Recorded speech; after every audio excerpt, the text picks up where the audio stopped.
and I'm enchanted to have you be here on my channel. Hello and welcome. I'm glad you stopped by. If you're coming in to check out live or if you are rewatching it later, I'm happy you're here. Don't forget the whole like, subscribe, hit that notification bell button thing, the YouTube stuff. Yeah. So we are going to continue our conversation about elemental witchcraft, and I'm excited that we're continuing on with this journey.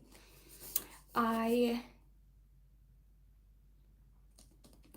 previous video for the elemental witchcraft is available for you to watch alongside with all our previous discussions for our from our Book Coven book club readings stuff. And this is just the continuation. We are talking about going over page 148. So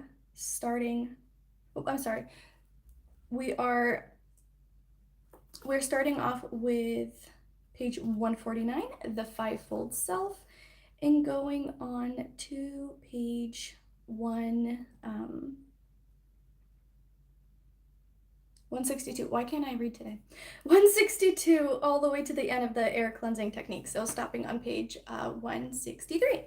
I'm excited. Our last discussion was juicy. Like, we had some good chats, some good impressions, some good, examples and things to talk about. And I look forward to see if we can kind of have the same thing happening today. But although, like, going through these pages and rereading them and just like pulling stuff out, it doesn't seem as densely spiritual or as densely how can I put it, energetic. No, because we are talking about spiritual tools and energetic tools. I'm not entirely sure how to put it, but it's a different topic. It's more about the outside tools and not about like the inside self. Yeah, okay, that's better. So the last discussion was mostly about your inside self and kind of like what went on that way, and this time we're talking about witchy tools and aids and how to help. Kind of, sort of, that's like the main thing. But we're first going to finish off things from chapter 7, and the last part is in regards to the fivefold self. I talked briefly about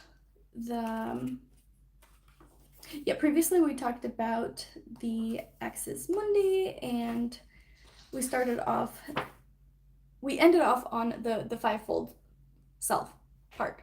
Okay.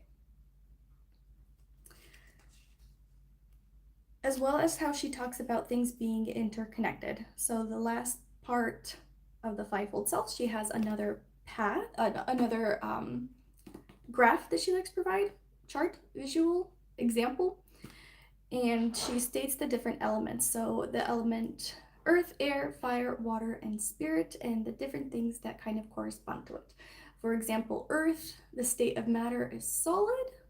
The body is the physical body. Chakras, the root and sacral. The path is serenity. Then air is gaseous state of matter. And then she kind of goes on and continues. And I'm going to reiterate again that I love how she provides, charts and images and graphics and things like that to make it look like it's an actual textbook, a witchy textbook, like, Spiritual Sessions 101 or whatever. She continues to expand the chart. As I said, she likes to provide charts, and I'm all here for it, into the full, like, mapping chakras to the bodies and the 9 divine love conditions, which she's mentioned previously in the book. Again, it's kind of nice as a reference, but some of these things I don't fully really align with, although it is very interesting to see how she connects things and how she puts things together. So here is the very big chart kind of thing that she provides with like a ton of information. And I'm going to make sure to have a copy of that available up on my blog post that will recap this whole thing happening. And yeah. All right, moving on further. We're talking about the, she mentions how consciousness creates reality, and that the physical body is just the end result in a divine process. So, and then she says things like, when you feel tension or a lack of ease, as she previously talked about, like the dis-ease, you first feel it in the chakra associated with the part of your own consciousness under duress. Then the tension transfers to the parts of the physical body connected to that chakra. So the pinching closes the chakra and impedes energy flow to the nerves of the associated plexus, which then affects the body, etc., etc., etc., which is really nice. I like how she puts it into perspective and how she goes over that the fact that dis-ease and dis-ease are interconnected, but they are not the same. One does not lead to, one does not cause the other, but both have interactions with each other. And if you are not at ease, dis-eased is like the witchy term, and like in regards to your mental and spiritual psychic self type of thing, it will translate over to your physical body. And then same thing, if you are going through issues with your physical body, you have an illness or a disease, then that will also transfer over into your spiritual side. There's a wonderful book that I've read. It's called The Body Keeps the Score by Dr. Van der Kolk, I think. I'm going to link that down in the description below. And he talks about how your subconscious affects your body and how in the long run your body keeps the score even if things haven't actually physically happened to you. And it's not exactly a witchy perspective, but it's a psychological perspective, and because we are humans, we have the psychology and all of that, it's still a great way to integrate it. And that is a wonderful, wonderful book to read. So I will link that down in the comments below and try to remember to put it in my blog post as well. Okay, then she goes over into her meditation 4 practice. I appreciate how she provides these meditations. I do think that it's a little tricky for you to kind of read and be guided as a meditation thing. I did mention in my previous lives that I have a possibility of kind of reading them out loud and just posting them on YouTube so that you can have the audio for it. Although I feel like that might cross over to some copyrighted content stuff and might surpass just like a book talk thing. So I don't think I'm going to go along that route, which is why they haven't happened yet. Anyways, so this is in regards to her chakra balancing through pentacle powers. And I tried to fix my bangs. I don't know why they're doing whatever they're doing again. And then she goes over like the tools she recommends to use, and she has this whole entire description and practice of how you can go about your body and where to pause and read these types of things. Then she has a great journal reflection option towards the end, which I really enjoy. As I mentioned before, I don't do guided meditations written by anybody else, from anybody else or anything like that. It's just my thing, my boundary, I don't know, following my intuition. But if it is something that you enjoy, that you were able to go through and you kind of have like some feedback, how you felt or that kind of thing, please let me know down in the comments below. It'll help other readers just to kind of see what the experience they can gain from it, other than just hearing, what I have to share from mine. Which is why I have this community up and available for, us to talk about things. Then we move on to chapter 8, the elemental tools, which is kind of the fun part. And here's where my, I wouldn't say exactly my favorite quote. I didn't really have something that just like fully stood out, like grabbed onto me like previously. If you're hearing noise in the background, my cat has the zoomies. Lila, what are you doing? That's the noise. Okay. So the thing that I liked, again, I'm gonna claim it as like my favorite quote of this page, but it's not really like the favorite quote of this page, that sort of thing. And she says, "The stuff of witchcraft is purposefully romantic, aesthetically intriguing, and iconic. Witches, cauldrons, and brooms go together like Halloween and pumpkins." Yes. And this just, solidifies that little crow part in me that likes the little trinkets and all the sparkly things and all the crystals and all the little knickknacks and whatever goodies. It's a witchy thing. Or an ADHD thing, or like a people thing, whatever. But I love how she talks about all of these, not excessive, but like extra trinkets and extra little things that we like to collect and use as a practitioner actually help us in the long run with our practice, with our magic, with like everything we do along our spiritual path, because it helps us set the mood. It helps put us into like a specific mental state where we're able to connect with the energies we want to connect. Even if you take it as like a psychological aspect instead of a witchy aspect, if you constantly have, for example, all right, let me come up with an example that's not really witchy or spiritual related. Okay, for school studying. For example, if you use the same notebook for math and you go to a specific classroom for math and you have it around the same, time frame that you're doing, your math stuff, that repetition will trigger your subconscious, your mind, your psyche, that this is for math. I'm ready to start doing math, and it automatically puts you into that notion and that motion. And that is something completely mundane, something that happens with everybody on a routine all the time. You probably don't even know that. And it also translates very, very effectively into spirituality and why we set up these little rituals, routines, and have these little connections. So if you constantly meditate with a specific crystal, every time you would be able to interact with that crystal or other crystals that have similar energy, it's going to put you into that muscle memory, mental muscle memory, spiritual muscle memory of getting into that state of meditating, etc., etc., etc. And she definitely talks about that and kind of like emphasizes it. And I like it because it makes my crow brain happy. Are you a collector of little witchy trinkets and little pretty things? I definitely am. I have shared some of my crystal collections and sticker hoards and other stuff. What is your,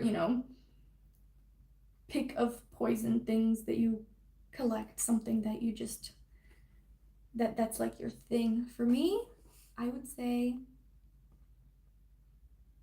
crystals, probably. Crystals are a big one. Notebooks and stickers.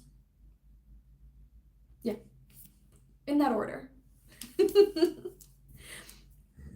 All right, so she also brings into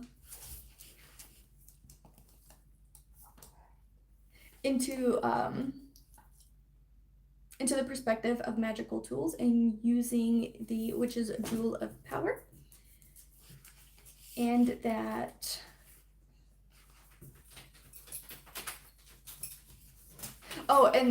and she reemphasizes the charge of the goddess with like a little excerpt part as well.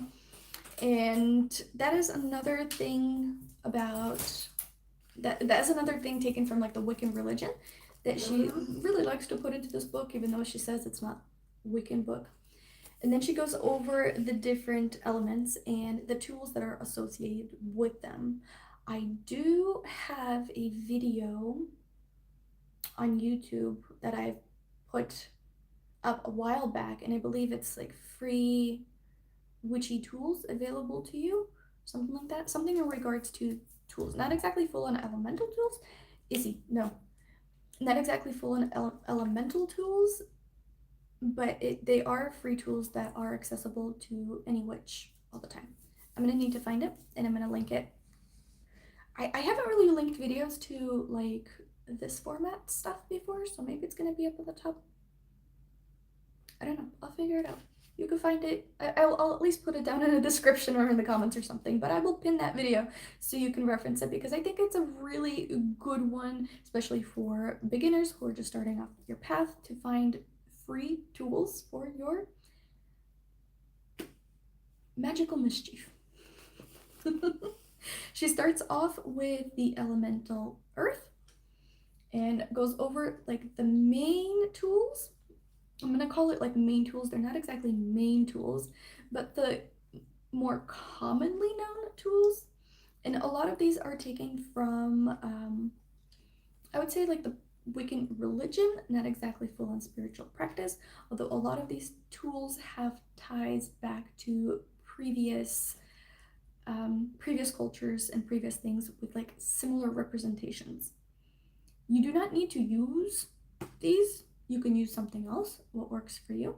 It doesn't need to be exactly the same. You might have a connection to one thing that is supposedly an air element, but you are connecting with it on a different level. For example, you feel more emotional with it, so it's more of like a water element.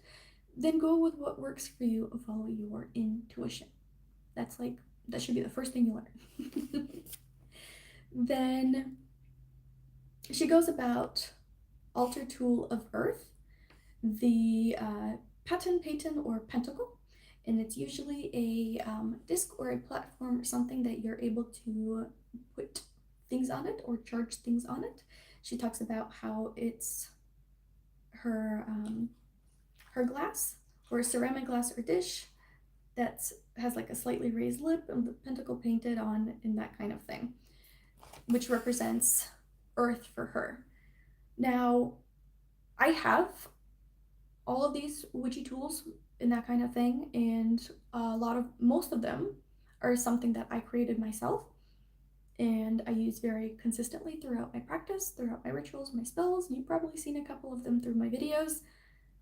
I think I will make a video just to kind of provide visual examples of the witchy tools or the spiritual aids or the little trinkets that I use that can connect with this, and maybe provide some alternatives. I think that would be a good quick video-ish that I could do that would help tie in with this. Okay, that's gonna be definitely in the plan, so I can link both of them together, and I think it might be a good example for those who are starting out and just want to learn and just want to, look at pretty witchy trinkets. The next one she talks about is the besom, or I pronounced it besom. She has it pronounced as besom. It's the witch's broom, and how it's made. If it's made with proper intent, it's another fertility symbol, an image of creation. So she provides like little bits and lore behind these main tools that she mentions and how to use them and that kind of thing. Now, I make a joke all the time, is that I have evolved past the witch's broom. I now have the witch's vacuum because it's faster and we're embracing modern life. But yes and no. I definitely do use my vacuum as both a physical cleaning tool and as a like a witchy cleansing tool, because turn your life into a ritual all the time. Enchant things, because you can, and you can make things way more meaningful. But I also use other means of like clearing my space. I do not have an actual like witch's besom type of thing. Never really had a full-on interest of getting like a pretty witchy broom. Although maybe eventually if I come across one and I really like it, sure, but it's not something that I was ever drawn to. Then she goes over towards talking about earth cleansing techniques, Again, continuing on with the element of earth and how she talks about burying the object or doing an herb bath using salt or stone, that kind of stuff.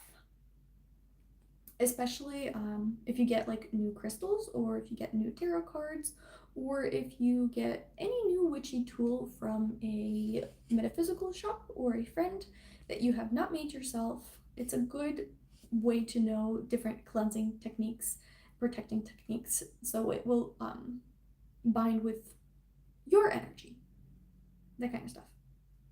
Yes. So I like the little breakdowns. Again, they're very brief, but good things to kind of like latch onto and continue with. Then she talks about tools of elemental air.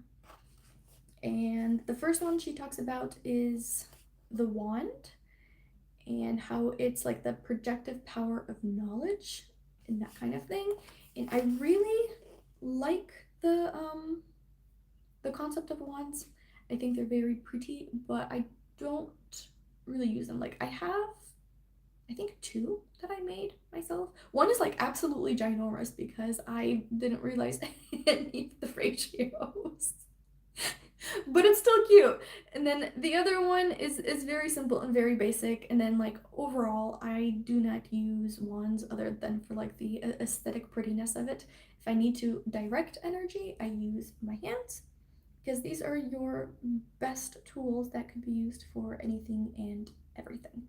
Now, if you are right-handed, the right hand is usually used to push forward the energy, to bring forth, to extend the energy, and then the left hand is used to intake energy and to accept energy and that kind of stuff. So it's a fluid exchange. So if right hand is your more dominant hand, then your right hand is going to be the one to expel energy or put out energy, and then your left hand is going to be the one that receives energy. If you are left-handed, it swaps. So it'll be your left hand that puts out energy and your right hand that receives. I haven't really seen that mentioned in any witchy textbooks or things like that I've gone over previously. All of them talked about, you know, your right hand doing the one thing, your left hand doing the other. But over my many years of experience, I have, you know, figured out with other practitioners and things like that, that it gets swapped if you are left-handed, because it makes sense. Why wouldn't it? Because things get swapped with how you do it. Hi, thank you for jumping in. Then she also talks about how to charge to inspirit your magic, casting enchantment with mirth, that kind of thing.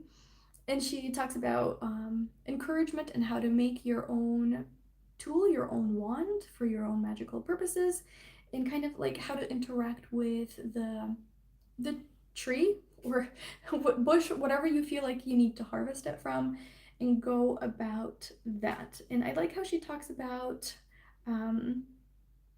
not really trying to go for like a living branch, but to kind of see what follows, but to kind of see what your intuition follows, and then just to communicate with the tree. So I like how she explains that, how she brings that up. And I do enjoy that she encourages others to make their own tools. Again, I just feel like it comes a little short on little explanations and stuff. I don't know. I don't really know how to explain it. And she also talks about, you know, cutting the branch to a specific length, and how, you know, resting the larger end of the branch inside the crook of your arm, blah, blah, blah. She just gives a lot of like guidelines of how this is how you should find a wand, and this is how you kind of need to use a wand, and this is about how it should be shaped and that kind of thing. So I like the encouragement. I don't really like the rigidity of it, because it just I don't like it. you need to feel called to do it. If you find a very, simple branch, stick, whatever, along your walk, and you be like, okay, this kind of works, and it's all crooked, all wonky, you just found it from somewhere, from whatever, and that kind of thing, then it works. Who cares? My dog almost tipped over my tripod.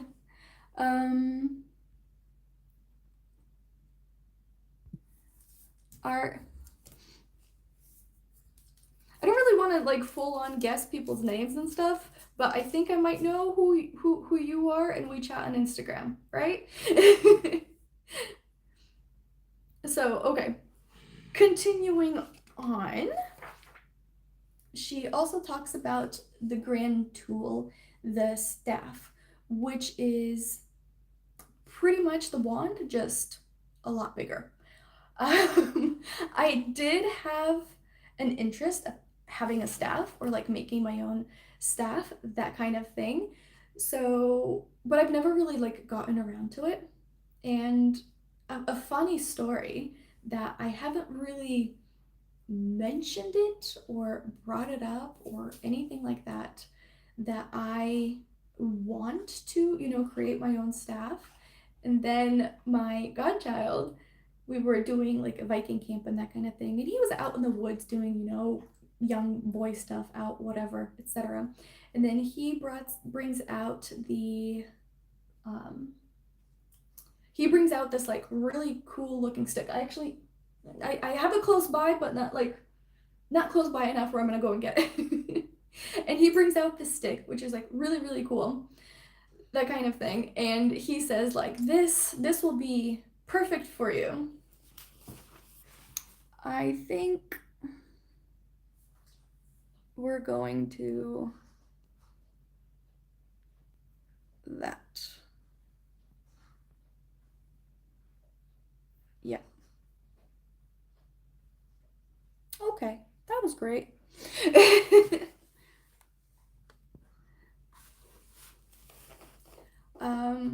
Yeah, I will go over that afterwards, but I didn't like that. Anyways, so she talks about the staff, and then my godson brings it out and says that you could like use it for your witchy things. And honestly, that was a very perfect staff. My only downside is I was hoping to have it be a little bit taller. But I feel like I could easily fix that, kind of, sort of, by adding in like this little vine thing that I have an idea for on the bottom. Anyways, I have an idea to make it. I have the staff wand giant thing in progress in my head. It's just sitting there currently. I'll get to it. But that is something that I did feel called for. Why a staff instead of a wand for me? Because I feel that a staff I would have more purposes with outside. And let me kind of like explain that, maybe. So a wand is used for directing energy and helping you bring like focus into a point, which I think hands do the same exact thing for. A staff works the exact same way, but it can also be as a form to set a boundary. For example, if I go outside and meditate, that kind of thing, I could trace a circle around using the end of my staff if I feel like it, or I can, or if it's, in a place that it's not going to damage anything to trace it into the ground. Or because I wanted something that had like little hook things on the top of it, kind of like a little fork thing, I can also add spaces where I can bring like either trinkets, ritual items, or whatever alongside with it. Or I can have it be as like a spot if I go foraging for herbs, that it would also stay kind of like use it as a thing. So it's not only going to become a directional energy guide, however to put it, it will also become like a multifunctional tool for other things. So that kind of thing. And yes, that was pretty random. She follows up with the element of air in regards to air cleansing techniques. And I feel like these are the most commonly known techniques for cleansing yourself, your spiritual space, your spiritual items, etc., etc., etc. She talks about wind, smoke, and oil. I don't really know about oil being part of air. I think it's more towards earth, but she mentions it, which is okay. And the most common way is to do a smoke cleansing using herbs or incense or herbs or incense. I don't know what else you can burn to make smoke. So that is like the most common knowledge way of cleansing your space. And it works. And it's great. And different herbs have different properties for different levels of cleansing or different energies or etc. etc. etc. You can kind of build up on it more and more. Wind, I also like that in regards to wind being a cleansing technique. That it is, refreshing. Like even a cool breeze in the middle of a hot summer day feels refreshing, feels kind of cleansing, that sort of thing. And then it transmutes further into, spirituality and that kind of stuff. One of the ways that I use, let's say, wind as a cleansing technique is literally using my breath.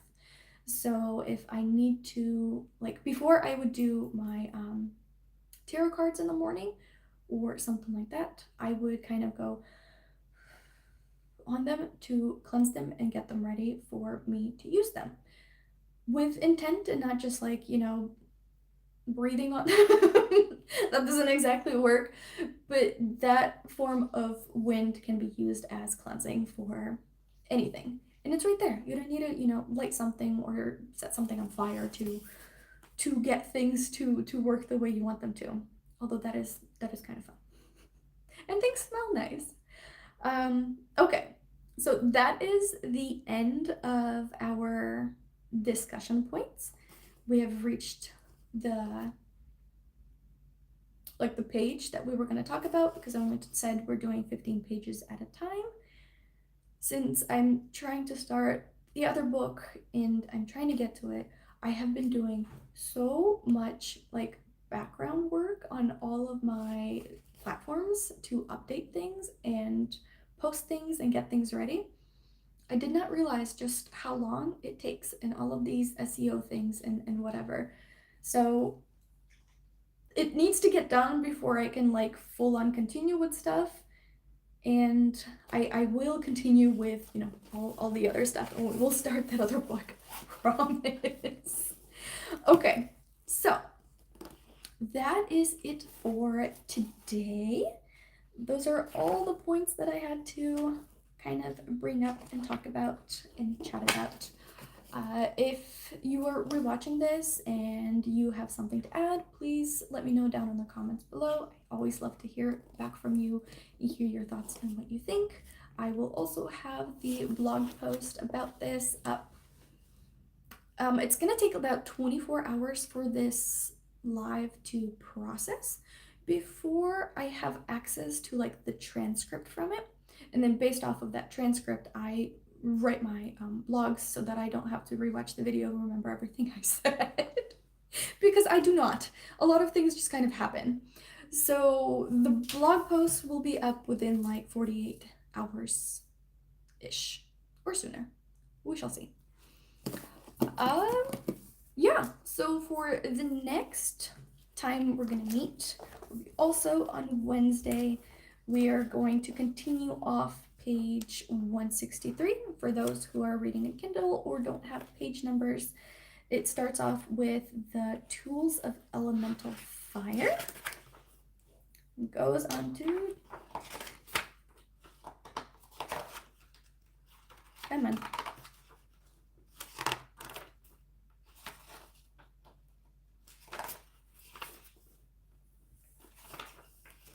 Okay, and we're gonna go on to the